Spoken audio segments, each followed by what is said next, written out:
नमस्कार साथियों, मैं कुमार राजेश आप सभी का स्वागत करता हूं आपके अपने YouTube चैनल एग्जाम अड्डा पर। आज के सेशन में साथियों हम डाइस की क्लास 3 शुरू करेंगे, जिसमें टॉपिक होगा ओपन डाइस। तो यदि आप हमारे चैनल पर नए हैं तो प्लीज़ चैनल को सब्सक्राइब और शेयर जरूर कीजिए। चलिए स्टार्ट करते हैं ओपन डाइस को। ओपन डाइस या खुला हुआ पासा। तो इससे पहले की क्लास का थोड़ा आपको मैं रिवीजन कराना चाहूंगा कि क्लोज डाइस हम लोगों ने पढ़ा था। जैसा कि आप सभी को मैंने बताया था कि क्लोज डाइस को सॉल्व करने के बेसिकली 3 मेथड होते हैं। पहला मेथड होता है आपका 1 फेस कॉमन का, एंड सेकेंड मेथड हमने बताया था आपको 2 face common, and third phase हमने आपको डिस्कस किया था नो फेस कॉमन। ये 3 ट्रिक थी जिसके माध्यम से आप किसी भी क्लोज डाइस को सॉल्व करते थे।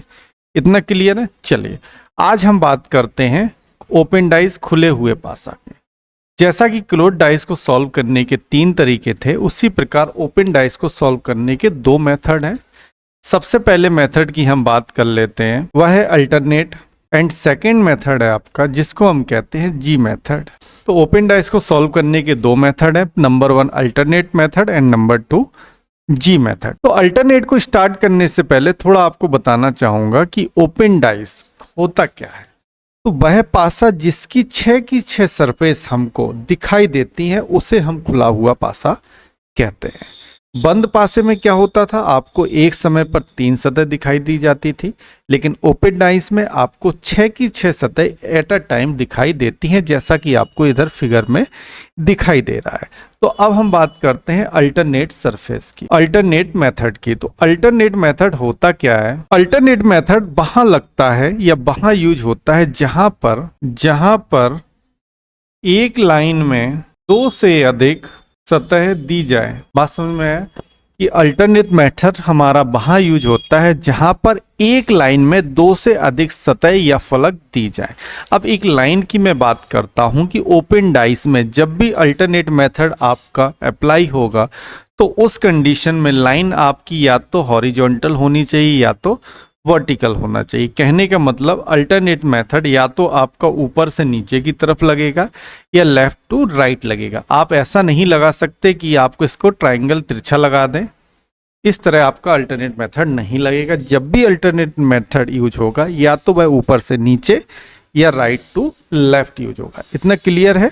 चलिए अब समझते हैं अल्टरनेट मेथड के हेल्प से किसी भी ओपन डाइस में हम अपोजिट सरफेस को कैसे फाइंड आउट करते हैं, क्योंकि ये आप सभी लोग अच्छे से समझ गए हैं कि पासे वाले चैप्टर में आपको हमेशा अपोजिट सरफेस ही फाइंड आउट करनी होती है। तो चलिए आज सीखते हैं ओपन डाइस में अपोजिट सरफेस को फाइंड आउट करना, तो वो भी किसके हेल्प से? अल्टरनेट मेथड की हेल्प से। यहां पर हमने एक पासे को ओपन किया, इसकी आपको 4 सतह दिखाई दे रही हैं, 1 2 3 and 4, A B C and D. Clear है? अब अल्टरनेट मेथड होता क्या है उसको समझिए। अल्टरनेट का मतलब होता है, मतलब एक सतह को छोड़कर अगली सतह पहले वाली सतह के विपरीत हो जाती। जैसे अगर आपसे कहा जाए एक का विपरीत बताइए, तो एक के बाद सतह कौन सी है? तो 2। तो 2 को छोड़कर जो नेक्स्ट सरफेस आएगी वह आपकी पहले वाले सरफेस के विपरीत या अपोजिट हो जाएगी। बात सभी को समझ में आई? तो अल्टरनेट का मतलब होता है कि एक सतह को छोड़कर अगली वाली सतह पहली वाली सतह के विपरीत हो जाती। इसी प्रकार 2 का विपरीत आपसे पूछा जाए तो 2 के अपोजिट में क्या आ जाएगा? 4, और 4 के अपोजिट में क्या आ जाएगा? 2। अब इस वाले फिगर में देखते हैं, यहाँ पर ए का अपोजिट, तो ए का अपोजिट क्या हो जाएगा? सी हो जाएगा, क्योंकि एक सतह को छोड़कर अगली वाली सतह पहले वाले के विपरीत हो जाती। तो यहाँ ए के विपरीत क्या हो गया? सी हो गया, और बी के विपरीत क्या हो गया? डी हो गया। आई थिंक आपको अल्टरनेट की मदद से ओपन डाइस के अपोजिट सरफेस फाइंड आउट करना आ गया होगा। चलिए अब इस पे हम कुछ प्रैक्टिस कर लेते हैं। यहाँ पर मैंने आपको 3 फिगर दिए हैं और आपको सभी सरफेस के अपोजिट फाइंड आउट करना है। तो चलिए सबसे पहले हम क्वेश्चन 1 को सॉल्व करते हैं। तो कि अल्टरनेट मेथड आप सभी लोग जानते हैं कि एक सतह को छोड़कर अगली वाली सतह पहली वाली सतह के विपरीत हो जाती। तो इस वाले क्वेश्चन में 3 के अपोजिट क्या हो जाएगा? 5 हो जाएगा, 2 के अपोजिट क्या हो जाएगा? 6 हो जाएगा, और 1 के अपोजिट क्या हो जाएगा? 4 हो जाएगा। इतनी बात सभी को समझ में आ गई? चलिए तो यहां पर 1 के अपोजिट मिल गया हमको 4, 3 के अपोजिट मिल गया 5, और 2 के अपोजिट क्या मिल गया? 6। इस क्वेश्चन के सॉल्यूशन हमको मिल गए हैं। क्वेश्चन नंबर 2 देखिए, क्वेश्चन नंबर 2 में अल्टरनेट मेथड का यूज करके अपोजिट सरफेस निकालिए। तो 4 के अपोजिट में क्या आ जाएगा 5, 2 के अपोजिट में हो गया 3 और 1 के अपोजिट में क्या हो गया 6, क्योंकि जो सरफेस बचती है वही ऑलरेडी एक दूसरे के अपोजिट हो जाती है। तो यहाँ 4 के अपोजिट 5 हो गया, 2 के अपोजिट 3 हो गया और 1 के अपोजिट क्या हो गया 6 हो गया। क्लियर है? चलिए क्वेश्चन नंबर 3 देखते हैं। क्वेश्चन नंबर 3 में 1 के अपोजिट आपको क्या हो जाएगा 3 हो जाएगा, यहाँ पर 4 के अपोजिट 6 हो जाएगा और जो दो सरफेस बची है डेफिनेट वो एक दूसरे के अपोजिट आ जाएंगी। तो यहाँ पर 1 के अपोजिट 3 हो गया, 4 के अपोजिट 6 हो गया और 2 के अपोजिट क्या हो गया 5 हो गया। तो आई थिंक आप सभी लोगों को अल्टरनेट मेथड समझ में आ गया होगा। अल्टरनेट मेथड होता है कि एक सतह को छोड़कर अगली वाली सतह पहले वाले सतह के अपोजिट हो जाती है। पहला क्वेश्चन आपके स्क्रीन पर है कि 4 विकल्पों में से वह आकृति चुने जो तब बनेगी जब खुले हुए पासे को एक बंद पासे में बदल दिया जाए। तो सबसे पहले क्वेश्चन आपका क्लोज डाइस का ओपन डाइस का है। तो सबसे पहले हम अपोजिट सरफेस को फाइंड आउट कर लेते हैं। तो यहाँ पर अल्टरनेट मेथड यूज होगा, क्योंकि अल्टरनेट मेथड में मैंने आपको क्या बताया था कि अल्टरनेट मेथड हमारा वहां यूज होता है जहां पर एक लाइन में 2 से अधिक सरफेस हो। देखिए इस लाइन में 2 से अधिक है और इस लाइन में भी 2 से अधिक है। इट मीन्स यहाँ पर अल्टरनेट मेथड हमारा यूज हो जाएगा। अल्टरनेट मेथड हमारा यूज हो जाएगा तो अल्टरनेट मेथड के अकॉर्डिंग 1 के अपोजिट क्या आ जाएगा 3 हो जाएगा, 4 के अपोजिट 6 हो जाएगा और जो बचा वो डेफिनेट एक दूसरे के अपोजिट हो जाएगा। तो यहाँ पर हमें सोल्यूशन मिले 1 के अपोजिट 3, 3 के अपोजिट 1, 4 के अपोजिट 6 और 6 के अपोजिट 4, 2 के अपोजिट 5 और 5 के अपोजिट 2। ये हमारे क्वेश्चन के सॉल्यूशन आ गए। अब इसमें पूछा है आपको कि जब इस ओपन डाइस को हम एक क्लोज डाइस में कन्वर्ट करेंगे तो इन 4 आकृति में से हमें कौन सी आकृति दिखाई देगी। और आप सभी लोग जानते हैं कि क्लोज डाइस में हमें एट अ टाइम 3 ही सतह दिखाई देती हैं। क्लियर इतना? चलिए तो देखिए जब इस तरह का क्वेश्चन मिले तो सबसे पहले आप उन ऑप्शन को हटा दीजिए जिसके आने की संभावना बिल्कुल भी नहीं है। कहने का मतलब ऑप्शन एलिमिनेट ट्रिक का यूज करके उस ऑप्शन को एलिमिनेट कर दीजिए जो नहीं आ सकता।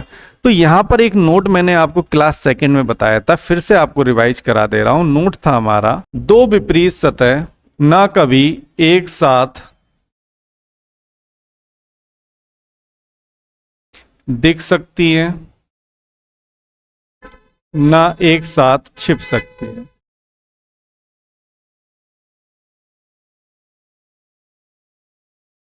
आपका ये नोट है।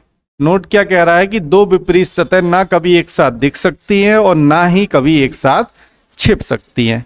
क्लियर है? अब देखिए हर उस ऑप्शन को यहां से डिलीट कर दीजिए, हटा दीजिए जिसमें कोई भी 2 अपोजिट सरफेस एक साथ दिख रही हो या एक साथ छिप रही हो। तो ऑप्शन 1 में देखिए क्या है, ऑप्शन 1 में क्या 2 अपोजिट सरफेस एक साथ दिख रही हैं। तो हाँ आप कहेंगे यहां पर 1 और 3 एक दूसरे के अपोजिट हैं और 1 और 3 एक दूसरे के अपोजिट हैं, इसलिए यहां पर 1 और 3 एक साथ दिख रही हैं। इट मीन्स ऑप्शन ए आपका सही नहीं हो सकता। क्यों नहीं हो सकता? क्योंकि 2 अपोजिट सरफेस ना कभी एक साथ दिख सकती हैं और ना कभी एक साथ छिप सकती है। इतनी बात सभी को समझ में आई। ऑप्शन बी में क्या समस्या है? ऑप्शन बी में देखेंगे 4 और 6 2 अपोजिट सरफेस है और यहाँ पर 4 और 6 एक साथ दिख रही हैं, तो इसलिए ऑप्शन बी भी आपका आंसर नहीं हो सकता। ऑप्शन सी में क्या दिक्कत है? ऑप्शन सी में कोई दिक्कत है? आई थिंक ऑप्शन सी में कोई दिक्कत नहीं है। ऑप्शन डी को देखते हैं। ऑप्शन डी में क्या प्रॉब्लम है? ऑप्शन डी में 2 और 5 एक दूसरे के अपोजिट है और 2 अपोजिट सरफेस ना एक साथ दिख सकती है और ना एक साथ छिप सकती है, इसलिए ऑप्शन डी गलत हो जाएगा। इस रीजन से आपका ऑप्शन सी एक राइट ऑप्शन हो जाएगा, क्योंकि इसमें कोई भी 2 अपोजिट सरफेस ना एक साथ दिख रही है और ना ही एक साथ छिप रही है। चलिए इतनी बात अगर आपको समझ में आ गई हो तो प्लीज चैनल को सब्सक्राइब जरूर कीजिएगा। अगला क्वेश्चन देखते हैं, क्वेश्चन नंबर 5। तो देखिए अभी तक हमने जो क्वेश्चन लगाया वो सभी थे आपके अल्टरनेट मेथड से। अब यहां पर समझते हैं सेकंड मेथड ओपन डाइस को सॉल्व करने का, जो हमने बताया था जी मेथड। अब ये जी मेथड क्या है? जी मेथड मीन्स होता है कि आपको जी बनाना है, जैसा कि हमने यहाँ पर डेस्कटॉप पर बनाया हुआ है कि जी बना हुआ है। अब जी आप किसी भी तरीके से बना सकते, चाहे आप जी इस तरीके से बनाइए, चाहे जी आप इस तरीके से बनाइए, चाहे जी आप इस तरीके से बनाइए और चाहे जी आप इस तरीके से बनाइए। जब जी हम बनाते हैं तो पहला सिरा और दूसरा सिरा आपस में एक दूसरे के विपरीत हो जाता है। इतनी बात समझ में आई। अब जी मेथड हमारा यूज होता कहाँ है, तो उसको देख लेते हैं यहाँ पर एक डेफिनेशन के माध्यम से कि जी मेथड हम वहां यूज करते हैं जहां जी मेथड हम वहां यूज करते हैं जहां एक लाइन में दो सरफेस दी गई हों, दो सरफेस या दो सतह दी गई हो, वहां हम जी मेथड का यूज करते हैं। जैसा कि क्वेश्चन नंबर 5 में देखिए, यहां पर एक लाइन में कितनी सरफेस है, यदि हम इसको ऊपर से नीचे देखें तो दो सरफेस है, दो सरफेस है, दो सरफेस। यदि हम इसको लेफ्ट टू राइट देखें तो दो है, दो है। ठीक है, तो जहां पर भी एक लाइन में दो सरफेस हो वहां पर हम जी मेथड का यूज करते हैं। अब कैसे करते हैं आइए आपको सिखाते हैं। देखिए जी बनाते हैं, तो अब यहां पर हमने जी बनाना स्टार्ट किया 1 वाले सरफेस से। तो अब देखिए 1 से हम राइट जाएंगे तो हमें कोई कॉलम नहीं मिल रहा है, इसका मतलब हम 1 से नीचे आएंगे और नीचे आने पर यहां से हम राइट चले जाएंगे और फिर नीचे आ जाएंगे। तो आप देख रहे होंगे हमारा एक जी बनकर तैयार हो गया, कुछ इस तरीके से जी बनकर तैयार हुआ। ठीक है, अब हमने आपको बताया था कि पहला सिरा और अंतिम सिरा एक दूसरे के विपरीत होते हैं। तो यहां पर पहला सिरा आपका कहां से शुरू हुआ था, 1 नंबर की सतह से, और खत्म कहां हुआ, 6 नंबर की सतह पर, इसलिए 1 के विपरीत क्या आ जाएगा, 6 आ जाएगा। इतनी बात सभी को समझ में आ गई है। चलिए फिर आगे जी बनाते हैं, 3 से शुरू करते हैं जी बनाना। 3 से 2 तक गए, 2 से 6 पर आए और 6 से कहां चले गए, 5 पर। आपका जी बन गया, किस तरह बना जी, इस तरीके से बना। तो पहला सिरा 3 के पास था तो 3, और अंतिम सिरा 5 पर था तो 3 के विपरीत क्या आ गया, 5 आ गया। क्योंकि आप सभी लोग जानते हैं कि जी मेथड में पहला सिरा और अंतिम सिरा हमेशा एक दूसरे के अपोजिट होंगे। इसके बाद अगले का अपोजिट निकालते हैं। अगला हमें बचाना है किसका, 2 का। तो 2 से हमने जी बनाना शुरू किया, 2 से आए 6 के पास, 6 से 5 और 4 पे एक फिनिश हो गया। तो यहाँ पर 2 का अपोजिट हमें क्या मिल गया, 4 मिल गया। आई थिंक आपको जी मेथड भी समझ में आ गया होगा कि जी मेथड की हेल्प से हम किसी भी ओपन डाइस की अपोजिट सरफेस कैसे पता लगाते हैं। चलिए अब देखते हैं क्वेश्चन नंबर 6। क्वेश्चन नंबर 6 है आपका, वो जी मेथड और अल्टरनेट मेथड दोनों को मिक्सअप किया गया है। देखिए यहाँ पर एक लाइन में 3 सरफेस है, इट मीन्स यहाँ पर अल्टरनेट मेथड का यूज होगा, और यहाँ पर एक लाइन में 2 सरफेस है, यहाँ पर जी मेथड यूज होगा। तो सबसे पहले अल्टरनेट मेथड के हेल्प से 3 का अपोजिट निकालते हैं, तो 3 का अपोजिट क्या हो जाएगा, 4 हो जाएगा। क्लियर है। इसके बाद जी मेथड का यूज करते हैं, 1 से हमने शुरू किया, 2 गया, 3 आया और 5 पे ये खत्म हो गया। तो यहाँ पर हमें मिल गया 3 के अपोजिट 4 और 1 के अपोजिट 5। डेफिनेट अब जो 2 सरफेस बची है वो डेफिनेट एक दूसरे के अपोजिट हो जाएंगी। तो 2 किसके अपोजिट हो गया, 6 के, और 6 के अपोजिट क्या हो गया, 2। तो ये हमारे क्वेश्चन नंबर 6 के सॉल्यूशन आया। आई थिंक आप लोगों को अल्टरनेट और जी मेथड दोनों अच्छे से समझ में आ गया होगा। अगर किसी को प्रॉब्लम है तो प्लीज कमेंट करके जरूर बताइएगा। अब देखते हैं अगला क्वेश्चन, क्वेश्चन नंबर 7। यहाँ पर 4 विकल्पों में से वह आकृति चुने जो तब बनेगी जब प्रश्न आकृति को एक बॉक्स में बदल दिया जाए। कहने का मतलब यहाँ पर एक ओपन डाइस दिया गया है और आपसे पूछा गया है कि जब इस डाइस को हम फोल्ड करके क्लोज डाइस बनाएंगे तो इन 4 आकृति में से हमें कौन सी आकृति दिखाई देगी। तो सबसे पहले यहाँ पर हम अपोजिट सरफेस निकाल लेते हैं। तो यहाँ पर एक लाइन में 2 सतह, इट मीन्स यहाँ पर जी मेथड यूज होगा। तो जी मेथड के हेल्प से हम 1 का अपोजिट निकालेंगे, तो 1 का अपोजिट क्या आ गया, यहाँ पर 4 आ गया। इसके बाद हम 3 का अपोजिट निकालेंगे, तो 3 से चले 5 पर गए और लास्ट कहाँ हुआ, 6 पर। तो यहाँ पर 3 का अपोजिट क्या आ गया, 6। अब जो बचा डेफिनेट वह एक दूसरे के अपोजिट है, तो बचा क्या, 2 के अपोजिट 5 है। चलिए आपको 2 का अपोजिट भी निकाल कर यहाँ दिखा देते हैं। तो 2 से हम जी बनाएंगे नीचे, यहाँ, यहाँ, 1 मिनट 2 से हम जी बनाएंगे, खत्म कहां पर होगा, 5 पर। तो 2 का अपोजिट क्या आ गया, 5 आ गया। तो यहां पर हमें क्वेश्चन के सॉल्यूशन मिल गए हैं। अब यहां पर ऑप्शन एलिमिनेट ट्रिक का यूज करके हर उस ऑप्शन को हटा दीजिए जिसको आने की संभावना नहीं है। तो यहां पर रूल क्या लगेगा, हमारा अपोजिट सरफेस वाला रूल लगेगा कि कोई भी 2 अपोजिट सरफेस ना एक साथ दिख सकती है और ना ही एक साथ छिप सकती है। तो ऑप्शन ए में क्या प्रॉब्लम है, ऑप्शन ए में आप कहेंगे 1 और 4 एक दूसरे के अपोजिट है, तो ये ऑप्शन आपका राइट नहीं हो सकता, क्योंकि कोई भी 2 अपोजिट सरफेस ना एक साथ दिख सकती है और ना ही एक साथ छिप सकती है। ऑप्शन बी में क्या प्रॉब्लम है, ऑप्शन बी में 2 और 5 एक दूसरे के अपोजिट है, तो ये भी ऑप्शन आपका राइट नहीं हो सकता। ऑप्शन सी में क्या प्रॉब्लम है, ऑप्शन सी में आई थिंक कोई प्रॉब्लम नहीं है, ये आपसे क्वेश्चन का राइट आंसर हो जाएगा। बट इसके पहले हम डी को चेक कर लेते हैं, डी में क्या पॉसिबिलिटी बन रही है। तो डी को देखने पर आपने देखा 3 और 6 एक दूसरे के अपोजिट है, इस रीजन से ऑप्शन डी सही नहीं हो सकता, ऑप्शन सी आपके क्वेश्चन का राइट आंसर हो जाएगा। बात सभी को समझ में आई। चलिए अगला क्वेश्चन देखते हैं, क्वेश्चन नंबर 8। 4 विकल्पों में से वह आकृति चुने जो तब बनेगी जब खुले हुए पासे को एक बंद पासे में बदल दिया जाएगा। तो यहाँ पर एक ओपन डाइस दिया हुआ है। अब आपसे पूछा गया है कि जब इस डाइस को हम एक क्लोज डाइस में कन्वर्ट करेंगे तो कौन सी आकृति दिखाई देगी। या हम यहाँ पर एक क्वेश्चन और इससे पूछ ले रहा है, क्वेश्चन नंबर हम पूछ ले रहा है कि एट द रेट के विपरीत क्या होगा। जब इस तरह का कोई भी क्वेश्चन बनेगा तो आप अपोजिट सरफेस निकाल के इसका तो आंसर तुरंत दे सकते हैं। चलिए अपोजिट सरफेस निकालते हैं अल्टरनेट मेथड की हेल्प से।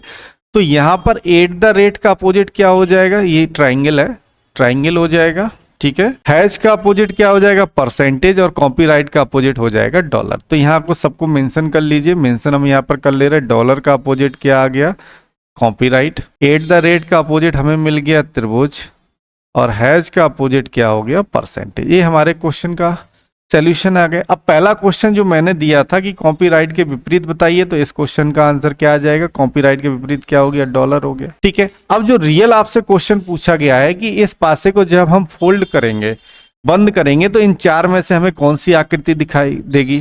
तो ऑप्शन एलिमिनेट ट्रिक से ऑप्शन को एलिमिनेट कर दीजिए जिसके आने की संभावना नहीं है। तो किस रीजन से हम यहाँ क्वेश्चन को एलिमिनेट करेंगे, ऑप्शन को, कि कोई भी 2 अपोजिट सरफेस ना कभी एक साथ दिख सकती और ना ही कभी एक साथ छिप सकती। तो पहले ऑप्शन में क्या प्रॉब्लम है, तो पहले ऑप्शन में आप देखेंगे कि डॉलर का अपोजिट कॉपीराइट है, दोनों एक साथ है, इसलिए ऑप्शन ए आपका नहीं हो सकता। ऑप्शन बी में देखेंगे, ऑप्शन बी में क्या प्रॉब्लम है, ऑप्शन बी में एट द रेट और ट्राइंगल एक साथ हैं, तो ये भी 2 अपोजिट सरफेस एक साथ ना कभी दिख सकती और ना ही कभी एक साथ छिप सकती। ऑप्शन सी की बात कर लेते हैं। ऑप्शन सी में परसेंटेज और हैज एक दूसरे के अपोजिट है, ये भी ऑप्शन सी आपका राइट नहीं हो सकता। बचा के ऑप्शन डी, यही आपके क्वेश्चन का राइट आंसर हो जाएगा, क्योंकि इसमें कोई भी 2 अपोजिट सरफेस एक साथ दिखाई नहीं दे रही है। बात सभी को समझ में आई। चलिए अगले क्वेश्चन की तरफ बढ़ते हैं, क्वेश्चन नंबर 9। अब क्वेश्चन नंबर 9 और 10 को आप ध्यान से देखें कि दोनों में एक ही फिगर दिया गया है, बस ऑप्शन का अंतर है। तो पहले सॉल्व करते हैं क्वेश्चन नंबर 9। तो सबसे पहले हम सॉल्यूशन निकालते हैं। तो बी का अपोजिट हमें क्या मिल गया, डी, और सी का अपोजिट मिल गया ई, एफ का अपोजिट हो गया ए। तो यहाँ पर सॉल्यूशन नोट डाउन कर लीजिए कि ए के अपोजिट में है एफ, बी के अपोजिट में है डी, और सी के अपोजिट में है ई। ये हमारे क्वेश्चन के सॉल्यूशन है। अब हर उस ऑप्शन को एलिमिनेट कर दीजिए जिसमें कोई भी 2 अपोजिट सरफेस एक साथ दिख रही हो या एक साथ छिप रही हो। तो ऑप्शन ए में देखेंगे तो क्या इसमें कोई 2 अपोजिट सरफेस एक साथ है, तो आप कहेंगे ए और एफ एक दूसरे के अपोजिट है। तो आप सभी लोग जानते हैं कि कोई भी 2 अपोजिट सरफेस ना एक साथ दिख सकती और ना ही एक साथ छिप सकती। ऑप्शन बी में क्या प्रॉब्लम है, बी और डी अपोजिट है, एक साथ दिख नहीं सकती। ऑप्शन सी में क्या प्रॉब्लम है, ऑप्शन सी में आप कहेंगे सी और ई 2 अपोजिट सरफेस एक साथ नहीं हो सकती। ऑप्शन डी आपके क्वेश्चन का राइट आंसर हो जाएगा। ये बात सभी को समझ में आई। अब देखते हैं क्वेश्चन नंबर 10। ये क्वेश्चन काफी अच्छा क्वेश्चन है, इसलिए इसको हम 3 स्टार देते हैं। तो देखिए क्वेश्चन सेम है, इट मीन्स इसका सॉल्यूशन भी सेम आएगा। यहाँ पर एक के अपोजिट में एफ आ जाएगा, बी के अपोजिट में डी आ जाएगा, और सी के अपोजिट में ई आ गया। तो क्वेश्चन सेम होने की वजह से हमारे सॉल्यूशन भी सेम है।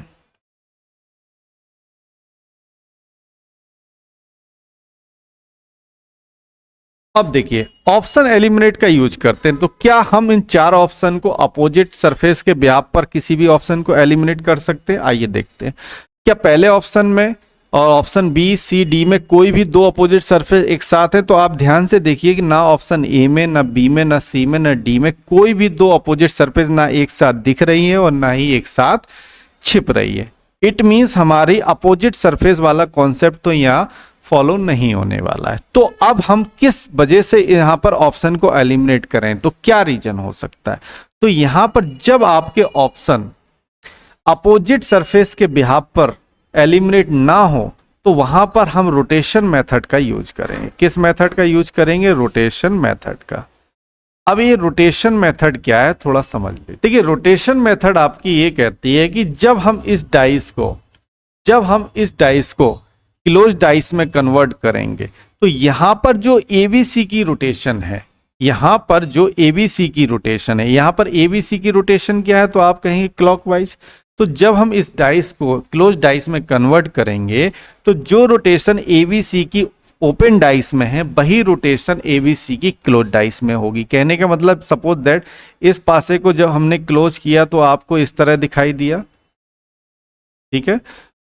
अब यहां पर रोटेशन एबीसी की क्लॉकवाइज है तो इस डाइस में भी एबीसी की जो रोटेशन होगी वो क्या होगी, क्लॉकवाइज होगा। अब ऐसा नहीं है कि ए आपको फ्रंट पे भी दिखे, हो सकता है फ्रंट आपने ऊपर कर दिया हो, ए को इधर रख दिया, बी को इधर रख दिया, सी को, तब भी रोटेशन क्या है, तो आप कहेंगे रोटेशन क्लॉकवाइज है। तो हमारा समझाने का मतलब इतना है कि जब किसी ओपन डाइस को आप क्लोज डाइस में कन्वर्ट करते हैं तो ओपन डाइस में जो नंबर की रोटेशन होती है वही रोटेशन सेम आपको क्लोज डाइस में मिलती है। यदि रोटेशन आपको डिफरेंट मिल रही है इट मींस वह पासा सेम नहीं है। अब देखिए इतनी बात सभी को आई थिंक आ गई होगी। अब ऑप्शन नंबर पहला देखिए, ऑप्शन नंबर पहले में क्या है, देखिए हमने सबसे पहले चेक किया कि कोई भी ऑप्शन अपोजिट सरफेस के बिहाफ पर एलिमिनेट नहीं हो रहा है, इसका मतलब अपोजिट सरफेस वाला कॉन्सेप्ट यहां अप्लाई नहीं होगा। तो यहां पर अब कौन सा कॉन्सेप्ट लगेगा, रोटेशन वाला। अब देखिए पहले फिगर में एबीसी की रोटेशन चेक कीजिए, तो एबीसी की रोटेशन क्या है, एंटी क्लॉकवाइज है। और ओपन डाइस में एबीसी की रोटेशन क्या है, एबीसी की रोटेशन क्या है, क्लॉकवाइज है। इट मींस ये दोनों फिगर सेम ना हो के अपोजिट है, क्योंकि यदि फिगर सेम होता तो यहां पर रोटेशन भी सेम होती। इस बिहाफ पर ऑप्शन ए आपका गलत हो जाएगा। ऑप्शन बी देखते हैं, ऑप्शन बी में क्या है, ऑप्शन बी में रोटेशन यदि मैं बनाऊं ई डी एफ की, तो ई से डी, डी से एफ, रोटेशन हमें क्या मिली, एंटी क्लॉकवाइज मिली, एंटी क्लॉक चल रहे हैं। अब यहां पर देखिए rotation D E D F की, ई यहां पर है, डी यहां पर है, एफ यहां पर। आप सभी लोग जानते जो भी हमारे साइड वाले फलक होते हैं वो आवश्यकता पड़ने पर किसी भी के साथ अटैच हो सकते हैं। जैसे यहां पर एफ की आवश्यकता में किसके साथ पड़ी, तो आप कहेंगे एफ की आवश्यकता हमें डी के साथ पड़ी, तो डी के पास एफ आ गया। अब यहां पर यदि हम चेक करें रोटेशन, तो यहां पर ई डी एफ की रोटेशन क्या आ रही है, क्लॉकवाइज आ रही है, क्लॉकवाइज मूवमेंट चल रहा है। और यहां पर ई डी एफ की रोटेशन क्या, एंटी क्लॉकवाइज। इट मींस ये फिगर क्लोज होने पर नहीं बनाएगा, इसलिए ऑप्शन बी गलत हो गया आपका। ऑप्शन सी को चेक करते, ऑप्शन सी में क्या है, ए सी डी, ए सी डी की रोटेशन क्या है, ए सी डी की रोटेशन है क्या है, क्लॉकवाइज है।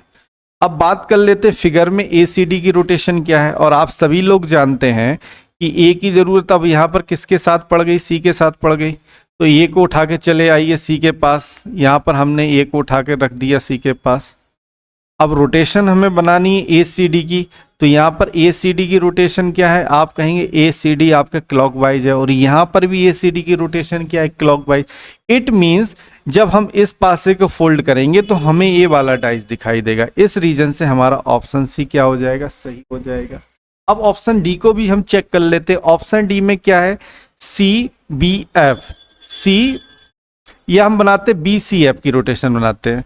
बी सी एफ की रोटेशन क्या है, तो आप कहेंगे बी सी एफ की रोटेशन एंटी क्लॉकवाइज है, ठीक है। अब ओपन डाइस में चेक करते हैं, ओपन डाइस में हमें रोटेशन चेक करना है बी सी एफ की, बी इधर है, सी इधर है, एफ, तो एफ उठ के चला आ गया आपके सी के पास। तो बी सी एफ की रोटेशन यहाँ पर क्या है, बी सी एफ की रोटेशन भी क्या है, एंटी क्लॉकवाइज। यहां पर भी बी सी एफ की रोटेशन क्या है, बी सी एफ की रोटेशन क्या है, एंटी क्लॉकवाइज, ठीक है। रोटेशन सेम है, तो इट मींस इस क्वेश्चन का आंसर क्या हो जाएगा, सी और D both are correct. Clear है आपको इतना? चलिए यदि आपको इतना क्लियर हो गया है तो अगला क्वेश्चन देखते हैं। तो कभी भी जब भी आपका ऑप्शन अपोजिट के बिहाफ पर एलिमिनेट नहीं हो रहा है तो हम उसको रोटेशन मेथड से चेक करेंगे। इतनी बात सभी को समझ में आई? चलिए क्वेश्चन नंबर 11 देखिए, यहां पर आपको ओपन डाइस दिए गए हैं और आपको बताना है कि जब इस ओपन डाइस को हम क्लोज डाइस में कन्वर्ट करेंगे तो इन 3-4 पोजीशन में से कौन सी हमारी पोजीशन बनेगी। तो सबसे पहले अपोजिट सरफेस फाइंड आउट कर लेते हैं। 2 के अपोजिट 4 आ गया, 3 के अपोजिट 5 आ गया और 6 के अपोजिट 1 हमें मिल गया। तो 2 के अपोजिट 4 हो गया, 3 के अपोजिट 5 हो गया, 1 के अपोजिट 6 हो गया। तो हर उस ऑप्शन को एलिमिनेट कर दीजिए जिसमें कोई भी दो अपोजिट सरफेस एक साथ दिख रही हो या एक साथ छिप रही हो। तो आप देखेंगे किसी भी ऑप्शन में कोई भी दो अपोजिट सरफेस ना एक साथ दिख रही हो ना ही एक साथ छिप रही। इट मींस यहाँ पर हमारा अपोजिट सरफेस का कॉन्सेप्ट नहीं लगेगा, यहाँ पर हमारा कॉन्सेप्ट अप्लाई होगा रोटेशन मेथड वाला। अब रोटेशन मेथड के हिसाब पर चेक कर लीजिए। पहले में 1 3 4 की रोटेशन क्या है, तो आप कहेंगे पहले में 1 3 4 की रोटेशन क्लॉकवाइज डायरेक्शन में है। अब यहां पर 1 3 4 की रोटेशन देखिए, देखिए 1 की जरूरत पड़ गई 3 के साथ, तो 3 इधर आ गया। यहां पर 1 3 4 की रोटेशन क्या है, क्लॉकवाइज है। इट मींस आपका ऑप्शन फर्स्ट राइट हो जाएगा। बाकी 3 ऑप्शन को आपको चेक करना है तो कर लीजिए, अदरवाइज आपका ऑप्शन नंबर पहला इस क्वेश्चन का राइट आंसर हो जाएगा। चलिए आपको एक बार चेक भी करा देते हैं, नहीं तो आप कहेंगे सर ने चेक ही नहीं कराया। तो ऑप्शन 2 को देखते हैं। यहां पर 3 4 6 की रोटेशन क्या है, आप कहेंगे 3 4 6 की रोटेशन क्लॉकवाइज है। अब यहां पर 3 इधर है 4 इधर है, 6 की जरूरत कहां पड़ गई 4 के साथ, तो यहां पर 3 4 6 की रोटेशन क्या है, तो आप कहेंगे यहां पर 3 4 6 की रोटेशन एंटी क्लॉकवाइज है और इसमें 3 4 6 की रोटेशन क्लॉकवाइज है। इट मींस ऑप्शन सेकंड आपका सही नहीं हो सकता। ऑप्शन थर्ड को चेक करते हैं। ऑप्शन थर्ड में 1 2 3 की रोटेशन क्या है, 1 2 3 की रोटेशन एंटी क्लॉकवाइज है और यहां पर 1 2 3 की रोटेशन क्या है, क्लॉकवाइज है। इट मींस इस रीजन से ऑप्शन थर्ड भी आपका गलत हो जाएगा। चलिए ऑप्शन फोर्थ को एक बार चेक। ऑप्शन फोर्थ में 4 5 6 की रोटेशन क्या है, देखिए इसमें देखेंगे 4 5 6 की रोटेशन आपकी क्लॉकवाइज है और ओपन डाइस में 4 5 6 की रोटेशन क्या है, एंटी क्लॉकवाइज है। इस रीजन से ऑप्शन फोर्थ भी आपका रॉन्ग हो जाएगा। बात सभी को समझ में आई, तो इस क्वेश्चन के लिए राइट आंसर क्या हो जाएगा, ऑप्शन नंबर फर्स्ट। चलिए अगला क्वेश्चन देखते हैं, क्वेश्चन नंबर 12। क्वेश्चन नंबर 12 में दिया गया है 4 विकल्पों में से वह आकृति चुने जो तब बनेगी जब प्रश्न आकृति को एक बंद पासे में बदल दिया जाता है। अब देखिए क्वेश्चन सिंपल है, थोड़ा सा उलझाने के लिए आपको ब्लैंक ब्लैंक दे दिया और कुछ नहीं है। सबसे पहले हम इसको ओपन डाइस को सॉल्व करते हैं। तो सॉल्व करने के लिए आपको पता है अल्टरनेट मेथड यूज होगा, क्योंकि 2 से अधिक सरफेस एक लाइन में है। तो यहां पर इस ब्लैंक के अपोजिट इस ए वाला ब्लैंक हो जाएगा, तो ए वाले ब्लैंक के अपोजिट ए वाला ब्लैंक हो गया और इस वाले ब्लैंक के अपोजिट ए वाला, चलिए कलर चेंज कर लेते हैं। यहां पर इस वाले ब्लैंक के अपोजिट ए वाला ब्लैंक हो गया, तो इस वाले ब्लैंक के अपोजिट ए वाला ब्लैंक हो गया। अब आपके पास 2 सरफेस दी गई हैं जो डेफिनेट आंसर है। अब बचा क्या आपके पास ए और बी, तो डेफिनेट ए के अपोजिट में क्या आ जाएगा, बी।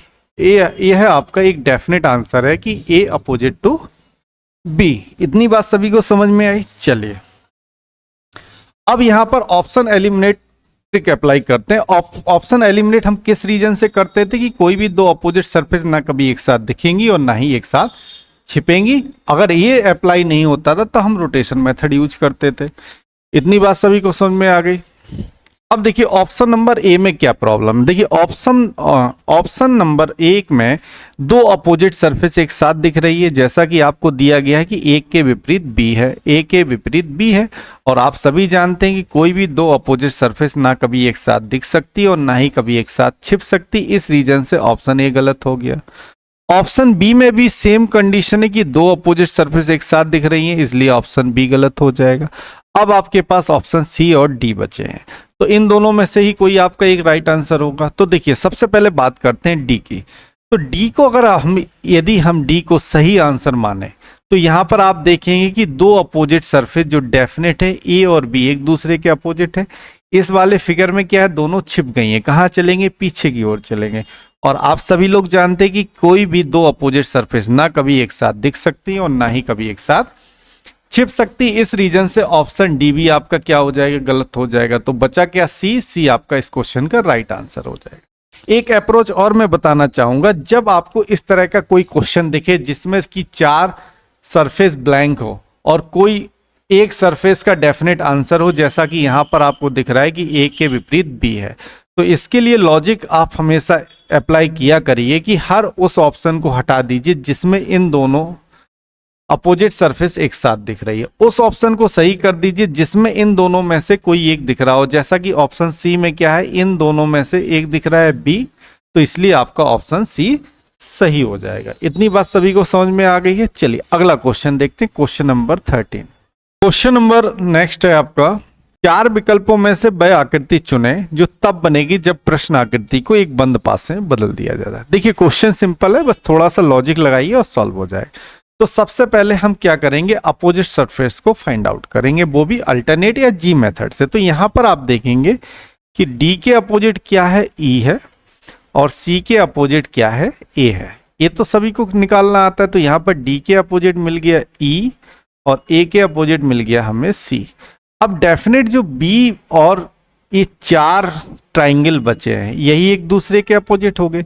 तो बी के अपोजिट में क्या आ जाएंगे, ये चार ट्राइंगल आ जाएंगे एक साथ।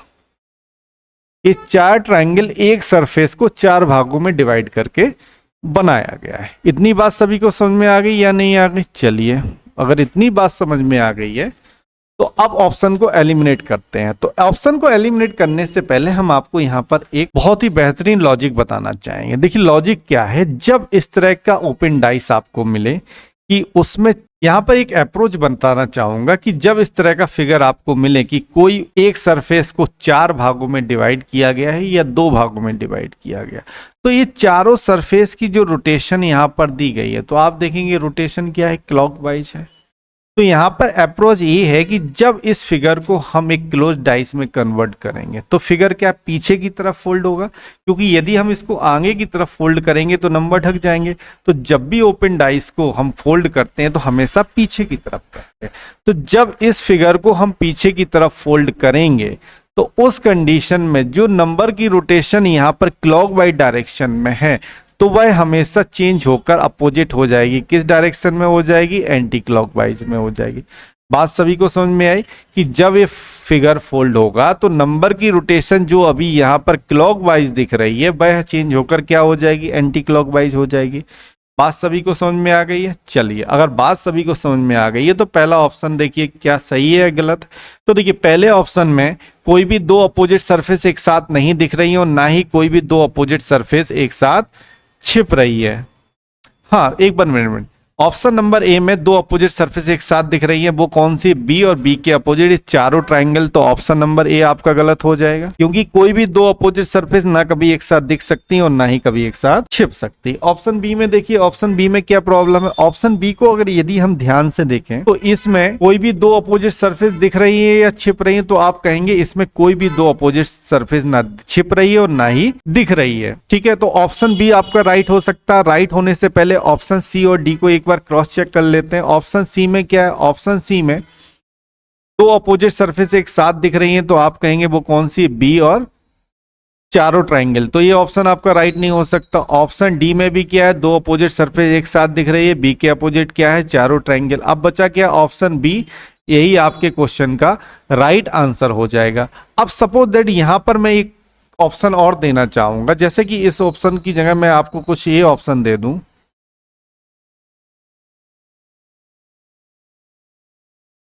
ए और ई, 1 2 3 4। अब देखिए यहां पर नंबरों की रोटेशन क्या है, 1 2 3 4 सेम है। यदि ये ऑप्शन होता तो ये ऑप्शन भी गलत हो जाता। ऑप्शन बी को ध्यान से देखिए, यहां पर नंबर की रोटेशन क्या है, 1 2 3 4 अपोजिट हो गई। तो इसलिए मैंने आपको ये लॉजिक बताया था कि जब भी इस तरह का डाइस फोल्ड होगा तो हमेशा नंबरों की रोटेशन अपोजिट हो जाएगी। यदि यहां पर नंबर की रोटेशन क्लॉकवाइज है तो वहां जाकर रोटेशन क्या हो जाएगी, एंटी क्लॉक हो जाएगी। सभी को समझ में आ गई इतनी? चलिए, अगर इतनी बात सभी को समझ में आ गई है, अगला क्वेश्चन देखते हैं। चलिए स्टार्ट करते हैं केस 6। केस 6 स्टार्ट करने से पहले आपको थोड़ा सा रिवीजन दे दें। पासा में टोटल मैंने 6 केस आपको स्टार्टिंग में बताया था। पहला केस था जब आपको वन फिगर का क्वेश्चन मिले, वन फिगर का क्वेश्चन मिलेगा। दूसरा केस था जब आपको टू फिगर का क्वेश्चन मिले, कि जब एक पासे की दो स्थितियां दी जाए। तीसरा केस था मोर देन टू फिगर, कि जब आपको एक ही पासे की दो से अधिक स्थितियां दी जाए। चौथा केस हम लोगों ने पढ़ा है ओपन डाइस। एंड पांचवा केस हम लोगों को जो पढ़ना है वह है रोटेशन पर आधारित प्रश्न। एंड छठवां केस हम लोग स्टार्ट करने जा रहे हैं भाषा पर आधारित प्रश्न। तो देखिए, पहला पढ़ चुके, जब आपको एक पासे की एक स्थिति दी जाए। दूसरा हम लोगों ने अच्छे से पढ़ा है जब एक पासे की दो स्थिति दी जाए। तीसरा केस हम लोगों ने कंप्लीट किया था जब एक ही पासे की दो से अधिक स्थितियां दी जाए। चौथा केस अभी हम लोगों ने कंप्लीट किया ओपन डाइस। अब आपके दो केस बचे हैं रोटेशन और भाषा। तो आज हम लोग स्टार्ट करने जा रहे हैं भाषा पर आधारित प्रश्न। चलिए अब स्टार्ट करते हैं केस 6 भाषा पर आधारित प्रश्न।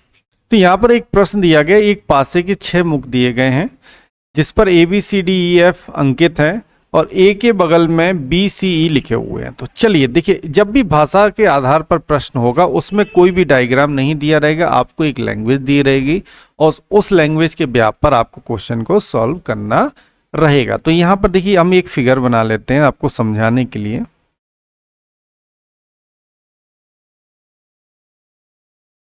अब इसमें कहा गया है कि ए के बगल में BC और E लिखा हुआ है। मान के चलिए हमने ए को इधर मान लिया और इसके बगल की बात करें तो BC और E इधर आ जाएगा। हो सकता BC ये आपका इधर हो सकता B और C आपका इधर हो। ये हमने एक पॉसिबिलिटी ले ली क्योंकि ए के बगल में है और तीन ही सतह हैं, तो यहाँ पर हमने तीन सतह पे B और C और E को बिठा दिया। लेकिन यहाँ पर हमारे पास सियोरिटी नहीं है कि B इधर होगा या E इधर होगा या C इधर होगा। एक पॉसिबिलिटी के व्याप पर हमने माना कि ए के बगल में तीन है तो तीनों इस तरह से बैठेंगे। अब हमारे पास दो सरफेस बचे हैं और दो अल्फाबेट बचे हैं। एक अल्फाबेट आपका इधर बैठेगा और एक अल्फाबेट नीचे बैठेगा। तो यहाँ की बात करें अल्फाबेट हमारे पास क्या बचा है, D और F बचा हुआ है और D और F बचा। तो ये श्योर है या तो DF में से एक इधर आएगा या तो D और F में से एक कोई नीचे आएगा। इतनी बात सभी को समझ में आ गई। अब आपसे पूछा गया है कि कौन सा कथन सत्य है। तो पहला कथन देखिए कि B E के निकट है। अब देखिए यहां पर आपको पता है B और C या तो B इधर होगा या C इधर होगा या E इधर होगा, इन तीनों में से कोई भी एक सरफेस पर होगा। अब यहां पर पहला कथन है कि B E के निकट है। यदि मान के चलिए B इधर हम मानते हैं और E इधर मानते हैं तब तो निकट हो जाएगा। यदि हम B को इधर मान लें और E को इधर मान लें तो क्या हो जाएगा, दोनों अपोजिट हो जाएंगे। तो यहां पर 100% सियोरिटी के साथ हम नहीं कह सकते कि B के निकट E होगा। इस रीजन से ऑप्शन ए आपका गलत हो जाएगा। ऑप्शन बी को देखिए, क्या ए डी के निकट है, ए क्या डी के निकट है। अब देखिए ए आपके ऊपर है, डी की पॉसिबिलिटी कहाँ है, या तो डी इधर आएगा या डी इधर आएगा। यदि डी इधर है तो वो ए के निकट पहुंच जाएंगे, या मान के चलिए डी आपके इधर आ गया तो क्या ए के निकट होगा, नहीं होगा। तो ये भी पॉसिबिलिटी है कि ये हो भी सकता और नहीं हो सकता। इस रीजन से ऑप्शन बी गलत हो जाएगा। ऑप्शन सी की बात करते हैं कि ए एफ के निकट है। अब देखिए ए आपका इधर है और आपको पता है कि डी और एफ में से ही कोई इस सरफेस पर आएगा। यदि मान के चलिए इधर एफ ना आकर डी आ गया तो एफ ए के निकट नहीं होगा। तो इस रीजन से सियोरिटी नहीं है, पॉसिबिलिटी है कि हो भी सकता और नहीं हो सकता, इसलिए ऑप्शन सी भी आपका गलत हो जाएगा। अब ऑप्शन डी को देख लेते हैं, क्या डी एफ के निकट है। तो देखिए डी एफ के निकट है, आपको पता है कि या तो D इधर होगा या F इधर होगा, दोनों में से ही कोई एक होगा। या तो D इधर होगा या F इधर होगा, दोनों ही कंडीशन में दोनों एक दूसरे के निकटवर्ती होंगे। चाहे D इधर हो चाहे F इधर हो, चाहे F इधर हो चाहे D इधर हो, दोनों ही कंडीशन में दोनों एक दूसरे के निकट होंगे। यहां पर जो सियोरिटी मिली वो 100% की मिली। इस रीजन से ऑप्शन डी आपका राइट हो जाएगा। बात सभी को समझ में आई। चलिए अगला क्वेश्चन देखते हैं। चलिए साथियों अगला क्वेश्चन देखते हैं, क्वेश्चन नंबर 17। यहाँ पर एक घन के विभिन्न फलकों में से प्रत्येक को भिन्न रंग से अर्थात VIBGYO, यहाँ पर थोड़ा करेक्शन कर लीजिए, यहाँ पर एक ही O है, ठीक है, ये यहाँ पर कुछ नहीं है, GY और O से रंगा गया है। निम्नलिखित सूचनाएं दी गई हैं। पहला पॉइंट दिया गया है रंग, पर रंग नहीं है, ये रंग है, तो इसको काट के आप लोग रंग कर लीजिए सभी। रंग बाई O और B संलग्न फलकों पर हैं, तो यहां पर एक हम पासा बना लेते हैं। यहां पर कहा गया कि बाई O और B संलग्न सतहों पर हैं, कहने का मतलब तीनों एक साथ हैं, तो B बाई O किसी को भी कहीं पर रख लीजिए कोई दिक्कत नहीं, लेकिन सभी लोग संलग्न फलकों पर हैं, इसका मतलब एक साथ हैं। इसके बाद कहा गया कि I G और Y एक साथ हैं, I G और Y भी एक साथ हैं, ठीक है। इसके बाद कहा गया VGY संलग्न फलकों पर हैं, VGY। अब देखिए V और Y दिया है एक साथ है, इसका मतलब G आपका कहाँ आ जाएगा, G बगल में आ जाएगा। यहाँ पर किसके आने की संभावना G है, तभी तो तीनों एक साथ होंगे, क्योंकि यहाँ पर गिवन है आपको V B G और 22 संलग्न फलकों पर है, तो यहाँ पर G हमने रख दिया, तीनों एक साथ आ गया। इसके बाद आपसे कहा गया था कि I G और Y संलग्न है, तो इसका मतलब I कहाँ आ जाएगा, एक साथ आना है तो I की पोजीशन यहाँ नीचे आएगी, तो यहाँ पर I हो गया आपका नीचे। अब हमारे पास बचा कौन, V बचा, तो V डेफिनेट आपका इधर आ जाएगा। ठीक है, हमारा क्वेश्चन तैयार हो गया। अब पूछा क्या है आपसे, रंग ओक से रंगे फलक के प्रतिमुख मतलब विपरीत अपोजिट फलक पर कौन सा रंग हो गया, ओ के अपोजिट बताना है। तो ओ के अपोजिट क्या है, राइट के अपोजिट क्या होता है, लेफ्ट होता है, तो ओ के अपोजिट क्या आ जाएगा, जी आ जाएगा। तो यही आपके क्वेश्चन का आंसर हो जाएगा। तो ऑरेंज के अपोजिट क्या आ जाएगा, यहाँ पर ग्रीन आ जाएगा, जो भी उसका नाम दिया। बात सभी को समझ में आई। चलिए अगला क्वेश्चन देखते हैं। क्वेश्चन नंबर 16, घन के 6 फलकों पर काला, भूरा, हरा, लाल, सफेद और नीला रंग किया गया है। ठीक है, 6 फलक हैं जिसपे भूरा, हरा, लाल, सफेद रंग किए गए हैं। काले रंग के सामने लाल है, काले रंग के सामने लाल है, लाल और काले के बीच में हरा है, लाल और काले के बीच में हरा है। इसके बाद सफेद के बगल में नीला है, सफेद के बगल में नीला है और नीले के बगल में भूरा है। ठीक है, लाल नीचे तल में है। उपर्युक्त 1 तथा 5 से निम्नलिखित में से कौन सा निष्कर्ष निकाला जा सकता है। देखिए अब आपको क्वेश्चन में दे दिया गया कि उपर्युक्त 1 और 5 से क्वेश्चन को सॉल्व करना है। तो 1 नंबर, ये देखिए 1 नंबर पे क्या कहा गया, काले के सामने लाल है, तो यहां पर हमने एक डाइस ड्रॉ कर लिया। और इसमें कहा गया काले के सामने लाल है, तो हमने मान लिया ब्लैक ऊपर है, और ब्लैक के सामने इट मीन्स रेड कहाँ होगा, नीचे होगा, यहाँ रेड हो गया। और 5वें नंबर में कहा गया लाल नीचे तल में है, तो लाल हमने ऑलरेडी नीचे ही माना है। ठीक है, अब इसमें क्या पूछा है कि काला सबसे ऊपर है, तो देखिए यहां पर काला क्या है, सबसे ऊपर है, राइट है, ऑप्शन पहला सही हो जाएगा।